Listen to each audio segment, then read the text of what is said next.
की नाणारमध्ये जमिनीच्या व्यवहारामध्ये नाणारमध्ये जो प्रकल्प येतो रिफायनरी, ज्याचा अध्यादेश काढून रद्द झाला आहे, जे काय शिवसेनेकडून सांगण्यात येतं, आणि नाणारचा विषय आमच्यासाठी संपला आहे. हे जो वेळोवेळी स्थानिक मंत्री शिवसेनेचे, त्यांचे आमदार खासदार हे सगळेच बोलत असतात, पण रिफायनरीची एक कमिटी जे प्रोजेक्ट आणू पाहते ती सातत्याने मुख्यमंत्री कार्यालयाच्या संपर्कात आहे. मुख्यमंत्री कार्यालय त्यांच्याशी चर्चा करते, व ती नेमकी चर्चा कशासाठी होते जर प्रकल्प रद्द झाला आहे, आणि हे काय रायगडमध्ये नेण्यासाठी ती चर्चा होत नाही.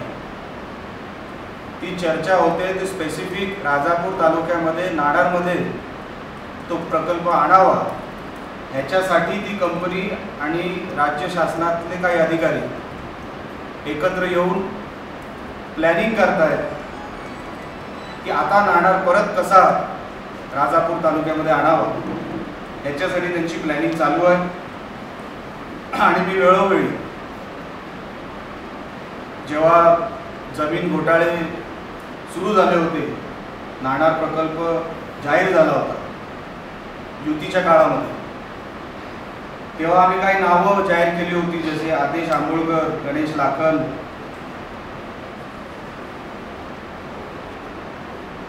यांच्यावर गुन्हे देखील दाखल झालेले आहेत फ्रॉड केसेसचे. हे तेव्हा त्यांनी सुरू केलेलंच होतं.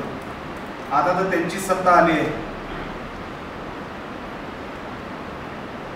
म्हणून एक नाणार विषय आणि दुसरा विषय राजापूरला जे MIDC होऊ घातली आहे, ह्याच सरकारने जाहीर केली. त्याच्यानंतर शिवसेनेचे काही पदाधिकारी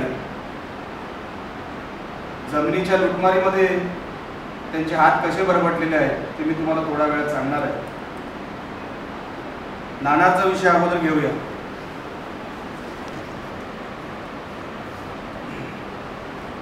की सुगी डेव्हलपर्स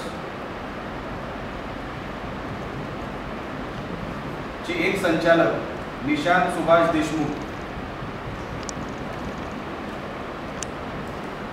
हा माणूस निशांत देशमुख मावशीचा मुलगा लागतो. ह्याची जवळपास 1400 एकर जमीन चे व्यवहार ऑलरेडी झालेले आहेत. दीपक वांगणकर नावाच्या एका व्यक्तीकडून यांनी राहण्यासाठी, ऑफिस चालवण्यासाठी जागा घेतली. त्याचा स्टाफ इथे फुल टाइम कार्यरत होता, पण या लॉकडाऊनच्या काळामध्ये ऑफिस बंद करून ते निघून गेले, आणि आता त्या ऑफिसमध्ये तुम्हाला कोणी सापडणार नाही. हा व्यवहार ज्यांनी केला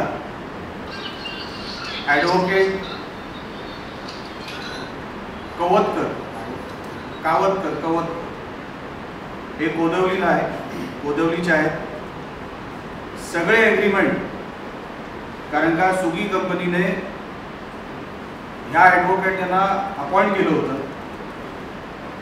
हे appointed by Swiggy director Nishant Deshmukh, जे उद्धव ठाकरेंच्या मावशीचा मुलगा आहे.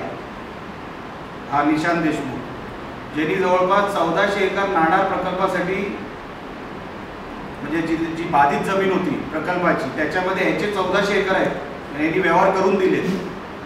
ह्याचे स्वतःचे एकही एकर यांनी स्वतःच्या कंपनीच्या नावावर घेतले नाही. सगळे व्यवहार ROC मधून ही माहिती काढली. 17 LLP मधून झालेले. LLP म्हणजे लिमिटेड लायबिलिटी पार्टनरशिप, आणि याची सुरुवात LLP ची झाली आहे 2014 ते 2019 या 5 वर्षामध्ये व्यवहार झाले.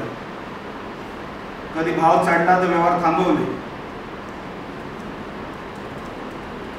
आणि असे 5 वर्षामध्ये त्यांनी ते सगळे व्यवहार केलेले आहेत. आणि त्या LLP ची पण नावं सुगी रियालिटी रिअल्टर्स 1, 2, 3, 4, 5, 17 पर्यंत आहे. तुम्हाला यादी पाहिजे तर मी या ROCची ऑफिशियल डॉक्युमेंट आहे, तुम्हाला कधीही देऊ शकतो. आता मुख्यमंत्र्यांचाच नातेवाईक निघाला जो नाणारच्या जमिनीच्या व्यवहारामध्ये आहे आणि मुख्यमंत्री सांगतात जो मागच्या युतीच्या काळामध्ये काय मुखवटा घालून हे लोक फिरत होते, कसं लोकांना भडकवलं, कसं प्रकल्पाच्या विरोधात आंदोलन केली, जेव्हा त्यांच्याच कुटुंबातला एक भाग त्यांचा मावशीचा मुलगा मुख्यमंत्र्यांच्या आत्ताच्या तिथे जमिनीचे व्यवहार करत होता.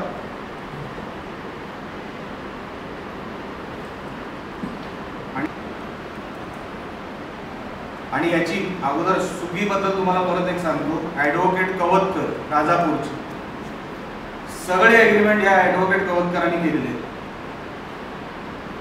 करोनाच्या काळामुळे मी ती परेड आणली नाही लोकांची, ज्यांनी सुगीबरोबर सुगीला मध्यस्थी ठेवून ब्रोकर ठेवून समोरच्या लोकांबरोबर व्यवहार केलेले आहेत. आणि हे गुप्ता शाह हे सगळे परप्रांतीयांबरोबर केलेले व्यवहार आहेत.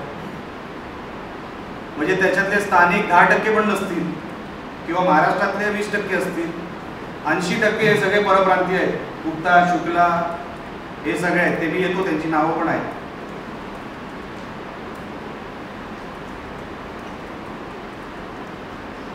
हा झाला सुगीचा विषय, जो मुख्यमंत्र्यांच्या नातेवाईकाची कंपनी आहे. आता मुख्यमंत्री सांगू शकत नाही माझा यांच्यावर संबंध नाही, कारण का यांच्या साखरपुड्याला, यांच्या लग्नाला मुख्यमंत्र्यांचे फोटो आहेत. नातेवाईकच असल्यामुळे, मावशीचा मुलगा असल्यामुळे संबंध नाही असे सांगू शकत नाही मुख्यमंत्री. आणि नाणारमध्ये जी बाधित जमीन आहे प्रकल्पाची, त्याच्यामध्ये या कंपनीने व्यवहार केलेले आहे आणि फार गंभीर बाब आहे. तशीच रुचा कंपनी ज्यांनी 900 एकरच्या जवळपास त्या नाणारच्या परिसरामध्ये इन्व्हेस्टमेंट केलेली आहे किंवा कमिशन खाल्लेलं आहे ब्रोकरशिप करून.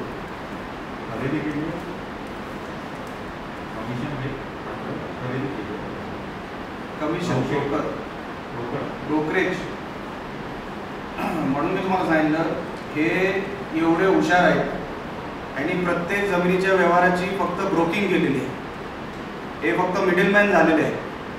सगळे व्यवहार आणि परप्रांतीयांना करून दिलेले आहेत.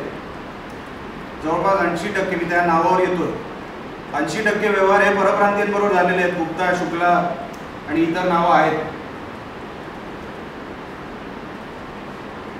आता करोनाच्या या लॉकडाऊनमुळे ते आता इथे कुठे दिसणार नाहीत तुम्हाला. सगळ्यांची ऑफिसेस बंद आहेत. राजापूरमध्ये रुचा डेव्हलपर्सची पण आणि या सुगी डेव्हलपर्सची पण ऑफिसेस होत्या, पण लॉकडाऊनमध्ये त्या बंद झालेल्या. ती नावं ऑलरेडी तुमच्याकडे असतील, कारण का त्याच्या बाईट मी बघितलेल्या आहेत तुमच्या चॅनलवर. तर ब्रोकिंगमध्ये परप्रांतीयांना दिल्या ती नावं मी तुम्हाला देतोय. आता कंपनी कोणाची आहे रुचा डेव्हलपर? ती पुण्याच्या एका व्यक्तीची आहे. त्याच्यामध्ये तसं कोण नाही. त्याच्यामध्ये कोण राजकीय बाहेरून असेल तर गोष्ट वेगळी आहे. ऑन पेपर शेअर होल्डिंगमध्ये पण कोण नाही आणि डायरेक्टरमध्ये पण कोण नाही. दिलेली आहे प्रत्येक व्यवहाराचं. घाई करू नका. माझे दुसरे प्रश्न मी येतो तुमच्याकडे. माझा विषय मी बोलू की नको बोलू? तुम्ही एकतर अनेक दिवसांनी माझ्या पत्रकार परिषदेमध्ये आलाय, मध्ये बोलू नका. तर असा झाला आहे की याच्यामध्ये कमलाकर कदम जे आता विभाग प्रमुख आहे शिवसेनेचे, त्यांनी उपळे परिसरामध्ये 36 एकर जमिनीवर स्वतःचं कुळ म्हणून नाव लावलं आहे. रिफायनरी, हे रिफायनरीचं म्हणतोय मी. आणि त्या संबंधात कोर्टामध्ये मॅटर चालू. म्हणजे हा कमलाकर कदम आत्ताचा विभाग प्रमुख आहे शिवसेनेचा आणि त्यांनी स्वतःचं नाव कुळामध्ये लावण्यासाठी 36 एकरवर हवे नव्हते ते सगळे प्रयत्न केले. मॅटर आता कोर्टात गेलेला आहे. पण कमलाकरच्या विरोधात ज्या मोंडकरांची जमीन होती त्यांनी त्यांची प्रतिक्रिया पाठवलेली आहे ती प्रतिक्रिया आपण ऐकून घेऊ.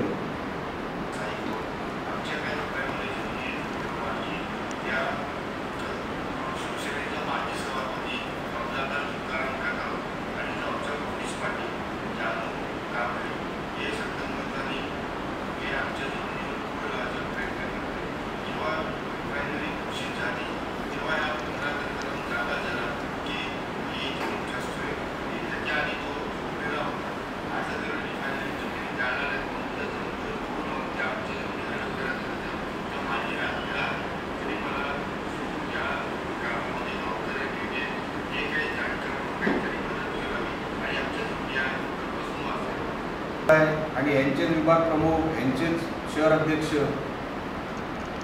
सगळ्या प्रकल्पावर लुटमार चालू. आता विषय राहिला त्याचा आपला ह्याचा राजापूर MIDC गोवळ, बारसू, सोलगाव या सगळ्या परिसरामध्ये MIDC येणार असं जवळपास नक्की झालेलं आहे. त्याच्यामध्ये आपल्याला काही नावं सांगतो अगोदर.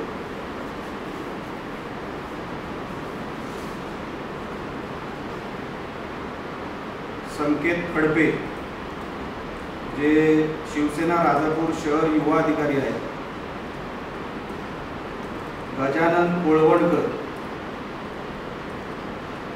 व करंगुटकर. गजानन कोळवणकर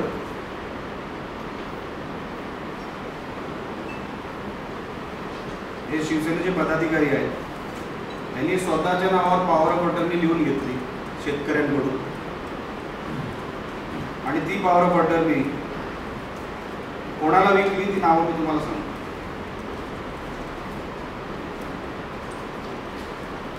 बंद सातबारे असतात ज्याला शासन म्हणजे बंद सातबारे म्हणून घोषित करतो. त्या सातबाऱ्यांवर विक्री अलाउड नसते, सेल अलाउड नसतो, व्यवहार अलाउड नसतो. बंद सातबारे ज्याला आपण म्हणतो. आता तिकडचा रजिस्ट्रार, आता तिकडेच त्या पोझिशनवर ऐकायला मला माहीत नाही, कदाचित मला असं कळलं हे सगळं व्हायच्या अगोदर त्याला वाटतं 2 दिवसा अगोदर रजेवर पाठवला किंवा तो त्याच्या बदल्यात दुसरा कोणतरी आला. 68/3 पासून 68/8 या बंद सातबाऱ्यांची खरेदी झालेली आहे. हे सगळं राजापूर बाधित त्या MIDC बाधित एरियाचं सर्वे नंबर मी तुम्हाला सांगतो. हे बंद केलेले सातबारे शासनाने, याचा सेलला परवानगी नाही. तरी पण तिकडच्या तहसीलदारांनी, आता प्रांताकडे ती केस आहे पण प्रांताकडे पण त्याचा निकाल लागू शकत नाही, कारण का ते आयुक्तांपर्यंत गेलं पाहिजे. तोपर्यंत ह्या बंद सातबाऱ्यांचा निकाल लागू शकत नाही आणि कदाचित आयुक्त पण रिफर टू मिनिस्टर केल्याशिवाय ह्या बंद सातबाऱ्यांना पर्याय नसतो. आता तुम्हाला 68 हिस्सा नंबर अमुक अमुक असं मी तुम्हाला नाव सांगू.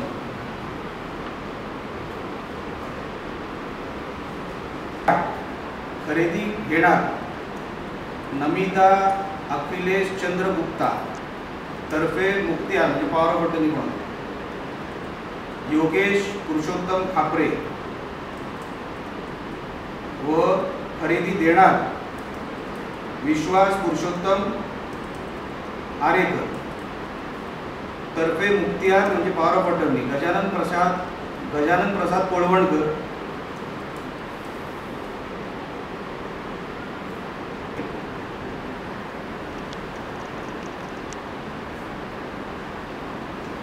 असे जवळपास गजानन प्रसाद विष्णू यांच्यावर 68/6 पॉवर ऑफ अटर्नी होल्डर म्हणून गजानन प्रसाद विष्णू कोळवणकर यांची जवळपास ह्या 6-7 म्हणजे 3 ते 8 बंद सातबाऱ्यांवर पॉवर ऑफ अटर्नी म्हणून यांच्या सह्या आहेत. यांच्या नावाने पॉवर ऑफ अटर्नी झालेली आहे. यांच्यावर कायदेशीर काय करायचं, कारण का असेच ज्यांच्यावर आरोप झाले मुंबईमध्ये अनेक बिल्डर जात आहेत. हा जमिनीचा फ्रॉड आहे, परप्रांतीयांना दिल्याचे पुरावे आहेत आणि हे सगळे शिवसैनिक आहेत. तुम्हाला 68 म्हणजे 68/3 पासून 68/8 पर्यंत कोणाच्या पॉवर ऑफ अटर्नीवर कोणी जमीन घेतलेली आहे ही सगळी यादी इकडे आहे, तुम्ही कधी व्हेरीफाय करू शकता. आता शेवटचा एक सांगतो, मग आपण प्रश्न उत्तर घेऊया.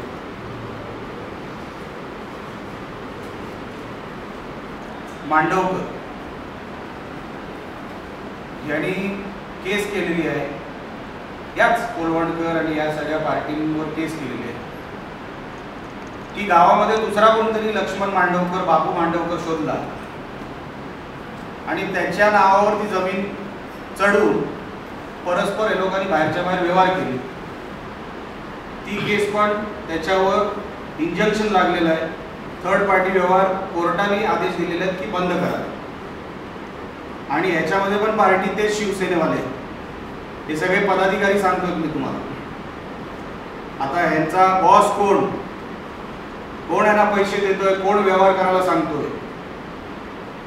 आमदाराबरोबर किती, खासदाराबरोबर किती, मंत्र्यांबरोबर किती आणि शिवसेनेमध्ये किती गट आहेत ते तुम्हाला माहिती आहे. जे कवतकर ॲडव्होकेट मी तुम्हाला सांगितले ते उघड शिवसेनेच्या प्रचारामध्ये असतात. अनेक शिवसेनेच्या कार्यक्रमामध्ये तुम्ही त्यांना बघू शकता. हा सगळा भ्रष्टाचार नेत्यांनी, पदाधिकाऱ्यांनी आणि कार्यकर्त्यांनी शिवसेनेच्या मिळून केलेला आहे. शेतकऱ्यांची फसवणूक केलेली आहे. जेव्हा एकरी भाव 5 लाखाच्या वरती जायचा हे लोक व्यवहार बंद करायचे, पुढे ढकलायचे आणि भाव खाली आला, एकरी 3-4 लाखावर आला की हे लोक परत धाड टाकायचे. हे सगळे शिवसेनेचे पदाधिकारी आहेत ज्यांनी परप्रांतीयांना आपल्या म्हणजे शेतकऱ्यांकडून घेऊन परप्रांतीयांना दिलेले आहेत. त्याची यादी मी तुमच्या समोर ठेवलेली आहे. त्यांचा विभाग प्रमुख शिवसेनेचा स्वतःचं नाव कुळामध्ये कसं येईल त्याच्यासाठी त्याच्यावर एक केस चालू आहे. हे सगळे 420, हे सगळे फ्रॉड रत्नागिरीला लुटायचं काम करतायत. उद्योगधंदे येणार कसे? शेतकऱ्यांना जेवढा भाव सांगतात तेवढे पूर्ण पैसे कधीच देत नाही. आणि जिथे मुख्यमंत्र्यांचाच नातेवाईक आहे, मुख्यमंत्र्यांचाच मावस भाऊ आहे, तिथे तुम्ही इतर शिवसेनेच्या कुठल्या पदाधिकाऱ्यांकडून तुम्ही काय अपेक्षा ठेवणार? यांचे आमदार, खासदार, मंत्री सगळे त्याच्यामध्ये बरबटलेले आहेत. प्रकल्प आला रत्नागिरीमध्ये की पहिला विरोध करायचा, नंतर कसं त्याच्यामध्ये लुटमार करायची ही आखणी हे लोक करत बसतात. रुचा डेव्हलपरचं एक मला सांगायचं राहिलं. आज रुचा डेव्हलपर इकडे वाटत खंडाळ्यामध्ये एक काम घेतलंय त्यांनी इकडच्या स्थानिक आमदाराच्याच मतदारसंघात. कोण दाखवतो त्यांना हे सगळं? मी जो पूर्वीपासून आरोप करत आलो, जेव्हा हे आंबोळकर वगैरे ज्यांच्यावर गुन्हा दाखल झाला तेव्हापासून मी सांगतो याच्यामध्ये शिवसेनाच आहे. अच्छा, तो पूर्ण नाणारचा परिसर घ्या. पूर्ण नाणारच्या परिसरामध्ये तो बालेकिल्ला आहे शिवसेनेचा. 90% शिवसेनाच आहे तिकडे. मग हे बाहेरचे परप्रांती येतील कसे? आम्ही तेव्हाही सांगत होतो हे आणले गेले आहेत, हे स्वतःहून आलेले नाहीयेत. आणि आता या यादीमधून हे सिद्ध झालेले आहे की यांना स्थानिक शिवसेनेचे पदाधिकारी आणि त्यांचे वरचे बॉस जे पण आमदार खासदार असतील त्यांच्या आशीर्वादाने हे परप्रांती आतमध्ये रत्नागिरीमध्ये घुसले, जमिनी घेतल्या आणि आज शेतकऱ्याला काहीच नाही.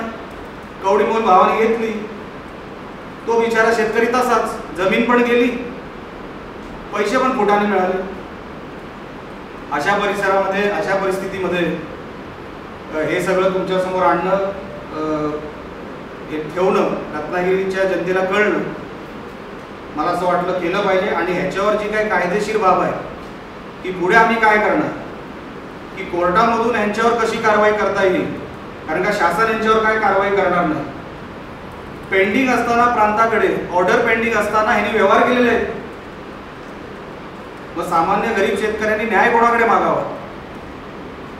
प्रांताकडे ऑर्डर पेंडिंग असताना जर हे जमीन खरेदी विक्री करत असतील तर एक भयानक परिस्थिती रत्नागिरीमध्ये आहे की आताच जर थांबली नाही तर कोणच गरिबाला वाली राहणार नाही. आणि म्हणून याच्यावर कायदेशीर मार्ग काढू. कोर्टातून ह्यांना कसं ह्यांना फ्रॉड केसेस किंवा यांच्यावर कशा केसेस टाकता येतील, कारण का मुंबईमध्ये अशाच केसेसवर लोकांना जेल होते. मग ह्यांना का होऊ नये त्याच्यासाठी कायदेशीर वकिलांशी बोलून कारवाई सुरू करा.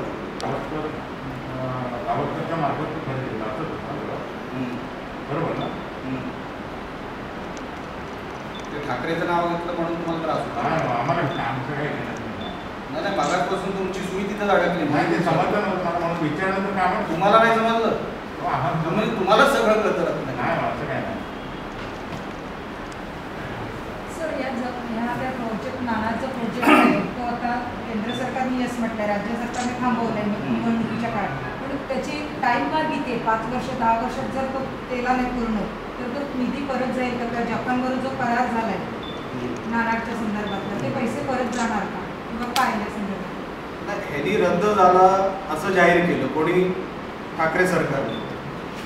आता जर त्यांना रिॲक्टिवेट करायचं असेल म्हणून मी सुरुवातीला सांगितलं ह्या ज्या मीटिंग चालू आहेत ना त्या प्रकल्पांच्या अधिकाऱ्यांबरोबर हे परत रिस्टार्ट करण्यासाठी चालू आहे. म्हणजे लक्षात आलं, आता 8,000 लोकांची संमतीपत्र आली. जमीन पण 2-1,000 वरती खाली तेवढीच त्यांना गरज आहे. 8,000 प्लस 2-1,000 अशी काहीतरी गरज आहे. म्हणजे संमतीपत्र 8-1,000 एकरचं ऑलरेडी त्यांच्याकडे आलेलं आहे. म्हणजे जमिनी आल्या. आता सरकारनं दुसरं काय करायचं आहे, केंद्र सरकारशी बोलून ॲग्रीमेंटच करायचं आहे कंपनीबरोबर. पण ते सरळ मार्गाने करू शकत नाही कारण का त्यांनी विरोध एवढा केला आहे. म्हणून हे शिवसैनिक इकडे तिकडे जमीन विकत घेऊन ताबा घ्यायचा आणि नंतर लढायलाच कोण समोर राहणार नाही. मग सांगायचं सगळ्यांनी मान्य केला प्रकल्प आणि म्हणून ठाकरे सरकार तुम्हाला हे प्रकल्प आणून देतं. म्हणजे तुम्हाला म्हणजे विरोधच ठेवायचा नाही. विरोध करणारी शिवसेना प्रकल्प आणायला प्रयत्न 8,000 एकरच्या संमतीपत्रामध्ये 6,000 5,000 शिवसैनिकांचीच असतील. तिथे गावाची गावं शिवसेनेची आहे. तिथे दुसरा पक्ष किती 10% आहे हो. बीजेपी किती, काँग्रेस किती, 10%. तो जर परिसर तुम्ही जर बघितला 90% शिवसेना आहे. पहिला विरोध जो होता फक्त पक्षीय होता, स्थानिक लोकांचा नव्हता. पहिलं भासवलं गेलं की विरोध आहे. हे शिवसेनेची स्टाईल आहे. पहिलं भासवलं की आम्ही पण तुमच्या बरोबर आहे. जसं एग्रॉलला गेलं, जसं जैतापूरला गेलं. नाहीतर हे सगळे परप्रांतीय घुसले कसे कोकणामध्ये. हे तुम्हाला मी नावासकट गट नंबर आणि हिस्सा नंबर सकट दिलेले आहेत. आणि पॉवर ऑफ अटर्नी देणारे शिवसैनिक आहेत. 8,000 एकर जमिनी गेल्या त्या संमतीनेच गेलेले आहेत ना. त्यांनी काही नाही तुम्हाला संमतीपत्र दिलेले सरकारला की आमची संमती आहे, तुम्ही आमची जमीन घ्या. पण ह्याच्यात त्यातले शिवसैनिक अर्धे असतील म्हणजे तिथले लोकल लोक ज्यांनी कोणाला दिली असतील. अहो तो भागच पुरा शिवसेनेचा आहे. मी सांगतोय काय, जिल्हा परिषद सदस्य मंदार शिवलकर यांनी त्याला विरोध केला होता म्हणून शिवसेनेने त्यांना काढून टाकले. त्यांचं म्हणणं होतं की आम्ही प्रकल्पाला जमिनी देतो. अजून काढून नाही टाकलं. मी ऐकून घ्या. मग त्यांना काढून टाकलं होतं. म्हणजे ते काढून नाही टाकलं. नाही टाकलं का? म्हणजे त्यांना पक्षात ठेवणार नाही वगैरे काढलं नाहीये. म्हणजे अजून आहेच. हो त्यांनी विरोध केला होता. हो ते सगळे शिवसेनेच्या कार्यक्रमात असतात. तुम्ही कॅमेरा फक्त इकडेच लावता, तिकडे लावता. साहेब अशोकवाला नेहमी खासदार आणि आमदारांचं नाव घेतात की त्यांचा आमचा आम्हाला दीपानेरी संघर्ष. कोण खासदार आणि आमदार कोण? महाराष्ट्र 48 विनायक राऊत आणि विजय सावंत यांचा आम्हाला पाठिंबा आहे. दीपानेरी समर्थकाला कालही त्यांनी प्रपोजनावर टीका केलेली आहे. हे स्वतःबाबत वालमांकडे आता तशी पहिल्यासारखी स्थिती राहिली अशी मला वाटत नाही. आणि दुसरं जर वरतून काय ठरलं मला वाटत नाही खासदारांची तेवढी किंमत आहे की उद्धव ठाकरे फोन करून यांना सांगत असतील की बघा राऊत साहेब असं असं मी करतो. थोडी किंमत राऊतांची नाही आहे. म्हणून मंत्रालयात काय घडतं किंवा वरच्या लेवलवर काय घडतं हे खासदाराला कधीच माहीत नसतं. तो गल्लीतला खासदार आहे आणि म्हणून टपोरी खासदाराला न सांगण्याचं काम आता सध्या शिवसेनेने हाती घेतलं. त्यांना काहीच माहीत नसतं. आता ही जी बातमी मी तुम्हाला सांगतोय की उच्चस्तरीय ज्या काय बैठका होतात मंत्रालयामध्ये, हे मीडियाच्या रिपोर्टच्या आधारावर सांगतो. ते कधी माझ्याकडून तुम्ही क्लिपिंग घ्या की मुख्यमंत्री कार्यालय आणि ते पण डायरेक्ट CM ऑफिस, इतर कुठलंही नाही. आणि याला कोण सांगणार राहू काय कशाला उगाची काळी मांजरी. काय प्रकल्पाबाबत आपली नेमकी ठाणे साहेबांनी जाहीर केलं. तुम्ही आमच्या बातम्या लावत नाही म्हणून. सर दुसरा प्रश्न असा म्हटला, तुमच्याच पेपरला एक बातमी आहे की मुंबई पोलिसांनी राजकीय लोकांच्या मुलांना अटक केली. नेमकं काय ड्रग्ज प्रकरणात आणि शिवसेनेच्या उपनेत्याच्या मुलाला ड्रग प्रकरणात ताब्यात घेतलेलं आहे मुंबई पोलिसांनी. एवढे कोणाच्या मुलाला घेतलं? शिवसेना उपनेत्याच्या मुलाला हां. असे कोण नाव काय? नाव नाही नाव दिलं, नाही. रार वेधला आहे त्या संदर्भात विचारलं. हां. तुम्ही पहिल्यापासून तोच आरोप करताय की याच्यावर राजकारणाचे नेमकं काय आहे? मेन ड्रग घेणारच कलानगरमध्ये बसलाय. त्यालाच उचला अगोदर. बाकी कुठाने कसले उचलताय?